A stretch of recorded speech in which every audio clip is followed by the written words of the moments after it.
Hello guys, कैसे हैं आप सब लोग। आज हम बात करने वाले हैं फिजिकल चेंज और केमिकल चेंज के बारे में, थोड़ा फोटो पिक्चर के माध्यम से। इससे आपको बेटर समझ में आएगा, ठीक है। आप अच्छे से समझ पाएंगे कि कैसे फिजिकल चेंज क्या है और केमिकल चेंज क्या है। तो उसी पे चर्चा करेंगे। अब देखो, एक पिक्चर आइस क्यूब की है, एक पिक्चर क्या, एक चेन है जिसपे क्या लगा हुआ है, रस्ट लगा हुआ है। ये जो ब्राउन ब्राउन आपको दिख रहा है, दिस इज रस्ट, ठीक है। और रस्ट क्या होता है, आयरन हाइड्रोक्साइड, ठीक है। ये आगे हम डिस्कस करते रहेंगे, आप सब लोग पढ़ लोगे कि रस्ट की इक्वेशन क्या है, लगता कैसे है। और ये क्या है, आइस क्यूब, ये मेल्ट हो गया, ये बिखर गया सारा, है ना, पानी हो गया। तो आइस किस में कन्वर्ट हो रहा है, वाटर में। तो दो फोटो हैं यहाँ पे, एक में आइस क्यूब वाटर में कन्वर्ट हो रहा है और दूसरे में क्या हो रहा है, एक आयरन की चेन है जिस पर क्या लगा हुआ है, रस्ट लग रहा है, ठीक है। तो ये जो एग्जांपल है फिजिकल चेंज का है, this is the example of chemical change. अब केमिकल चेंज और फिजिकल चेंज में डिफरेंस क्या है, सिंपल, कि यहाँ पर सब्सटेंस की सिर्फ क्या चेंज हो रही है भाई, आइस से, आइस क्या है, आइस क्या है, इसका फॉर्मूला ये लिखा, आइस का फॉर्मूला क्या लिखा हुआ है, H2O, और ये कैसा है, सॉलिड, ठीक है ना। और यहाँ पर वाटर का फॉर्मूला ये लिखा हुआ है, ये भी H2O है। कोई चेंज है इसमें और इसमें कोई चेंज नहीं है, ठीक है। ये कैसा है, लिक्विड, ठीक है। सॉलिड और लिक्विड एक ही चीज है, सिर्फ H2O, ये भी है, ये भी H2O है, दोनों H2O है, ये वाला भी H2O है, ये वाला भी H2O है, ठीक है। अगर मैं बात करूं, इनका क्या होता है ना, एक स्ट्रक्चर होता है, ठीक है भाई। किसी, जैसे कि ये चेन है, इस चेन का एक स्ट्रक्चर है, तभी तो हमने इसको चेन बोला। कोई सपोज करो ऐसा स्ट्रक्चर होता है जैसे ये आइस क्यूब का है, तो हम इसको क्या बोल देते भाई, ये तो एक बॉक्स है। Clear guys. सो इनका भी एक स्ट्रक्चर होता है, मैं बना के दिखाता हूँ आपको। यहाँ पे ऑक्सीजन एक बॉन्ड से एक H जुड़ा होगा, दूसरे, ठीक है, यहाँ पे एक कोवेलेंट बॉन्ड है, तो 2H H2 और एक ऑक्सीजन। और यहाँ पर जो एंगल भी होता है, ये भी चीज सब डिफाइन है, ठीक है। यहाँ पर होता है 108 डिग्री का एंगल होता है यहाँ पे, इन दोनों के बीच में, इन दोनों के बॉन्ड में अप्रोक्सीमेटली, ठीक है ना। तो इस प्रकार से ये क्या रहते हैं, कनेक्टेड रहते हैं एक दूसरे के साथ में। तो ऐसे मिल के बहुत सारे यहाँ पे H2O पूरा मिल के ये आइस क्यूब बनाए हैं, लाखों करोड़ों H2O मिल के, ठीक है। तो ये भी H2O है। ऐसे ही सिमिलर पानी का है, अगर मैं इसको भी कहूँ तो ये भी H2O है, सेम। सो यहाँ पर कोई चेंज नहीं आ रहा, तो इसको हम बोलेंगे फिजिकल चेंज। सिर्फ क्या चेंज आ रहा है, स्टेट में चेंज आ रहा है, ठीक है ना। लेकिन आयरन Fe यहाँ पर चेंज हो गया है, आयरन हाइड्रोक्साइड में, उसमें हाइड्रोक्साइड OH वाले हैं, ठीक है, FeOH होल थ्राइस या होल ट्वाइस, ठीक है। तो आयरन हाइड्रोक्साइड में यहाँ पे कन्वर्ट हो चुका है, ये अब आयरन नहीं रहा, ये सब्सटेंस अब बदल चुका है, इसके साथ में बॉन्ड बन चुका है, ऑक्सीजन भी आ गई है और हाइड्रोजन भी आ गई है, लेकिन यहाँ पे सिर्फ Fe का एटम है, आयरन का एटम है। तो इसीलिए इसको बोलते हैं केमिकल चेंज और इसको बोलते हैं फिजिकल चेंज, कि यहाँ पर ना कंपोजिशन सेम रहती है और यहाँ पर कंपोजिशन डिफरेंट हो जाती है, ठीक है। यहाँ पर ये एक नया सब्सटेंस है, ये एक अलग सब्सटेंस है, ये एक अलग सब्सटेंस है। सो इसका मतलब हो गया कि यहाँ पर क्या हो गया, कुछ केमिकल लोचा हुआ और सब्सटेंस चेंज हो गया। सो हम इसको बोलेंगे कि केमिकल चेंज, ठीक है। और ये जो जिस माध्यम से हुआ, जिस प्रकार से हुआ, जिस तरीके से हुआ, उसको हम बोलते हैं केमिकल रिएक्शन। Clear guys. आगे बढ़ते हैं और बात करते हैं कि फिजिकल चेंज क्या है। एक बार देख लो, बता तो मैंने दिया ही, सिर्फ स्टेट में चेंज होगा, मैटर चेंज नहीं होगा, सब्सटेंस चेंज नहीं होगा, सेम रहेगा, ठीक है। A physical change is a change that alter the form और appearance of a material but it does not convert the material into new substance। वहाँ पर कोई भी नया सब्सटेंस नहीं बनता, वहाँ पर क्या, नया सब्सटेंस कुछ भी नहीं बन रहा। H2O आइस था, H2O था, उसके बाद में भी वो H2O ही रहा, बस यहाँ पे क्या था, वो सॉलिड था, यहाँ पे क्या हो गया, लिक्विड हो गया। इतना ही फर्क आया, स्टेट में चेंज हुआ, बाकी सब्सटेंस चेंज नहीं हुआ, आइडेंटिटी चेंज नहीं हुई, तो उसको हमने बोला physical change. For example water can freeze, solid ice बन गया, उसके बाद में मेल्ट हो गया, वापस से पानी बन गया, और ज़्यादा गर्म करेंगे तो इवेपोरेट हो जाएगा। इस वेपर को मैं कूल डाउन करूँगा, वापस से पानी में कन्वर्ट हो जाएगा, जैसे ये पानी है, और इस पानी को और ज़्यादा हम ठंडा करेंगे तो ये आइस क्यूब्स में बन जाएगा, जो कि आप लोग अपने घरों में फ्रिज में पानी भर के रखते हो, आइस क्यूब्स बन जाती है ना।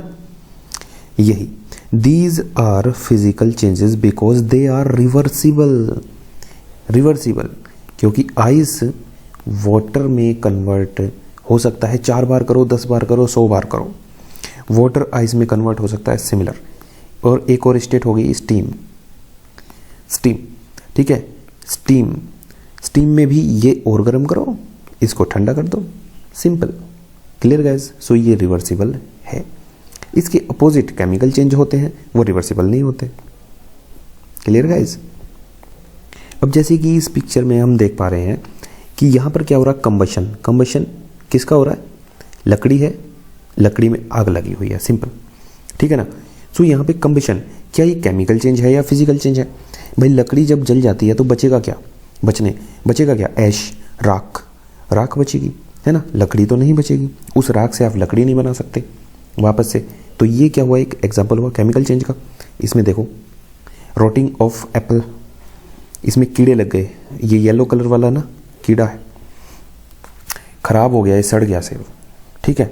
अब सड़े हुए सेब को वापस से फ्रेश नहीं किया जा सकता, तो हम क्या कहेंगे कि यहाँ पर भी कुछ ना कुछ केमिकल लोचा हुआ, जिसकी वजह से ये हुआ, स्मेल भी आने लगी, ठीक है। पहले खुशबू आ रही थी, जब अच्छा था रखे रखे में फिर बदबू आने लगी, फिर हमने इसको फेंक दिया, तो हुआ क्या, वहाँ पर केमिकल चेंज हुआ, रोटिंग ऑफ, ठीक है, एप्पल। रस्टिंग, आयरन नेल है, आयरन स्क्रू है, ठीक है, इस पर क्या हुआ, रस्ट लग गया, जंग लग जाता, आपने देखा होगा, खिड़की दरवाजों पर पेंट ना करो तो क्या हो जाएगा, रस्ट लग जाएगा, जंग लग जाएगा, ठीक है। तो यहाँ पर वो वापस से उसको फिर आयरन में कन्वर्ट नहीं किया जा सकता, उसको हटाया ही जाता है। तो ये भी एक क्या तरीका है, ये भी एक क्या एग्जाम्पल है, केमिकल चेंज का एग्जाम्पल है, क्लियर गाइस।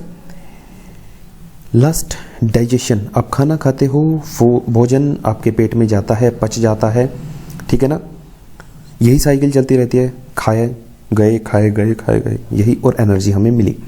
तो digestion, it is also an example of chemical reaction, clear guys. Digestion of food आपका केमिकल रिएक्शन का ही एग्जाम्पल है।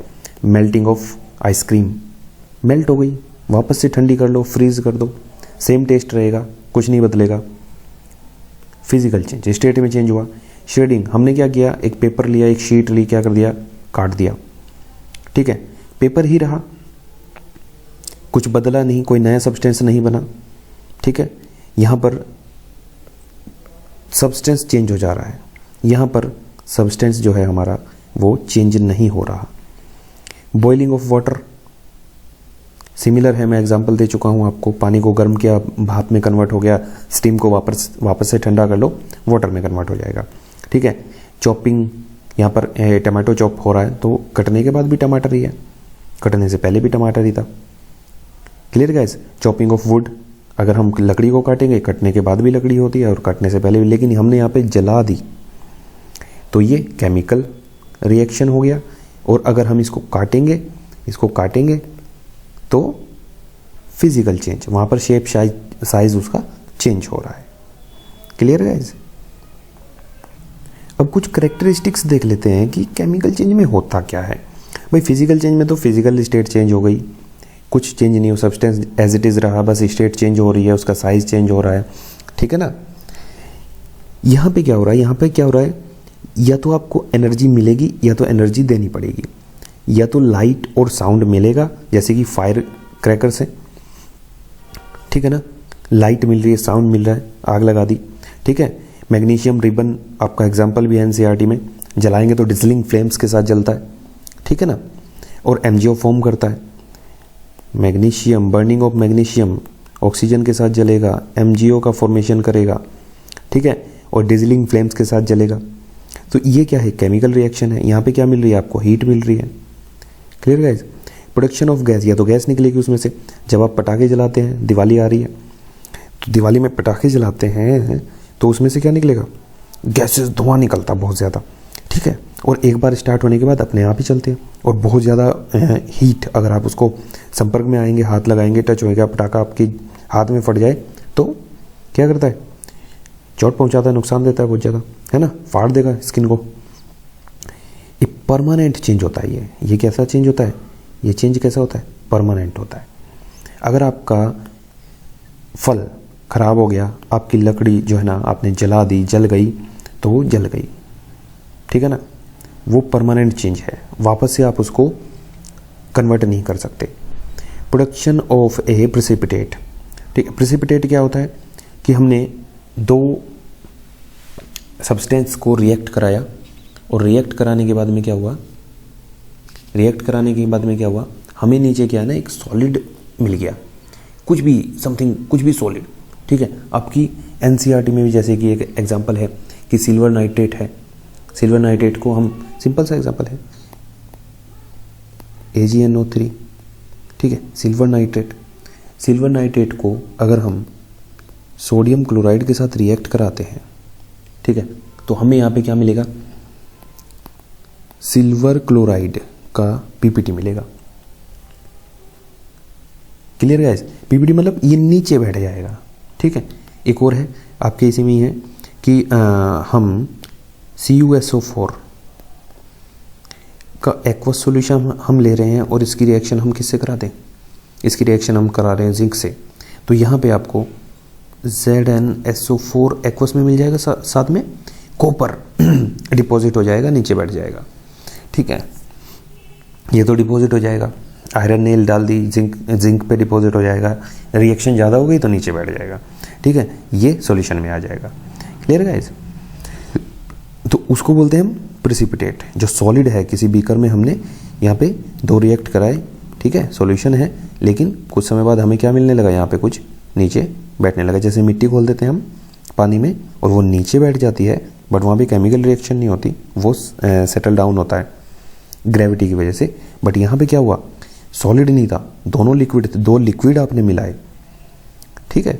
दो लिक्विड मिलाने के बाद में आपको अगर यहाँ पे सॉलिड मिल रहा है तो उसको हम क्या बोलेंगे, प्रेसिपिटेट बोलेंगे। चेंज इन ऑर्डर, स्मेल और टेस्ट, ठीक है। सड़ा हुआ फल खाओगे तो बेकार लगेगा, ठीक है ना, या उसकी स्मेल होगी तो वो भी खराब होगी, तो इसका मतलब वहाँ पे क्या हो रहा है, केमिकल रिएक्शन हो रही है, केमिकल चेंज हो रहा है। डेंसिटी का चेंज हो जाना, ठीक है, डेंसिटी चेंज हो जाना या फिर उसके टेम्परेचर में बदलाव आना। अब यहाँ पे मैंने एक रिएक्शन लिखी थी ZnCuSO4, अगर मैं इसको मिलाऊंगा तो ZnSO4 बनेगा, Cu बनेगा और यहाँ पे टेम्परेचर राइज होगा, हीट गर्म हो जाएगा बीकर आपका। Clear guys. तो यहाँ पर टेम्परेचर चेंज भी होगा, तो ये किसकी कैरेक्टरिस्टिक्स है, केमिकल चेंज की। Clear guys. डिफरेंस देख लेते हैं। फिजिकल चेंज क्या है, टेम्परेरी है, वापस से कन्वर्ट किया जा सकता है, लेकिन ये परमानेंट है, ठीक है ना। टेम्परेचर वगैरह बढ़ाने से वापस से कन्वर्ट नहीं होता, कोई नया सब्सटेंस नहीं बनता। यहाँ पर नया सब्सटेंस बनेगा तभी केमिकल चेंज माना जाएगा, अदरवाइज उसको फिजिकल बोल देंगे। Change can be reversed bye simple physical method, simple physical method से ही रिवर्स किया जा सकता है, लेकिन यहाँ पर ना सिंपल फिजिकल मेथड काम नहीं करते भाई, केमिकल रिएक्शन करनी पड़ेगी, कुछ मिलाना पड़ेगा अगर आपको रिवर्स करना है उसको तो, ठीक है। एनर्जी में और मे नॉट बी रिलीज और एब्जॉर्ब्ड, कुछ भी हो सकता है, एनर्जी देनी भी पड़ेगी और मिल भी जाएगी आपको, दोनों ही चीज़ें हो सकती हैं। बर्फ़ को पिघलाना है तो हीट देनी पड़ेगी, ठीक है, और फ्रीज करना है तो निकालनी पड़ेगी, लेकिन एनर्जी वहाँ पे भी जा रही है। Clear guys. यहाँ पे एनर्जी रिलीज भी होगी, एब्जॉर्ब भी होगी, दोनों काम होंगे। केमिकल चेंज दोनों प्रकार के होते हैं, एंडोथर्मिक और एक्सोथर्मिक दोनों प्रकार के होते हैं, ठीक है। एक्सोथर्मिक जिनमें हीट और एनर्जी हमें मिलती है, और एंडोथर्मिक जिनमें हमें देनी पड़ती है। Most of the time original form of the substance can be obtain easily by simple physical method से ही हम उसकी जो पहले वाली फॉर्म थी, ओरिजिनल जो फॉर्म थी, उसको ऑब्टेन कर लेंगे। लेकिन यहाँ पर बहुत हार्ड मेथड यूज़ करने पड़ेंगे अगर ऐसा करना है, अदरवाइज सिंपल फिजिकल मेथड से ये नहीं होगा। तो ये कुछ चेंजेस थे केमिकल और फिजिकल चेंज। ये हेल्प करेंगे आपको समझने में कि केमिकल रिएक्शंस क्या होती है, ठीक है, और केमिकल चेंज क्या होता है। उसके बाद में हम समझते हैं केमिकल रिएक्शन क्या होती है। उसके बाद में हम समझते हैं केमिकल इक्वेशन क्या होती है और उसको लिखा कैसे जाता है। उसके बाद में हम समझेंगे कि उसको बैलेंस कैसे करना है। Clear guys? ये धीरे धीरे ये चलता रहेगा। नेक्स्ट वीडियो में हम बात करते हैं केमिकल रिएक्शन के बारे में कि वो क्या होती है, लिखते कैसे हैं, ठीक है ना।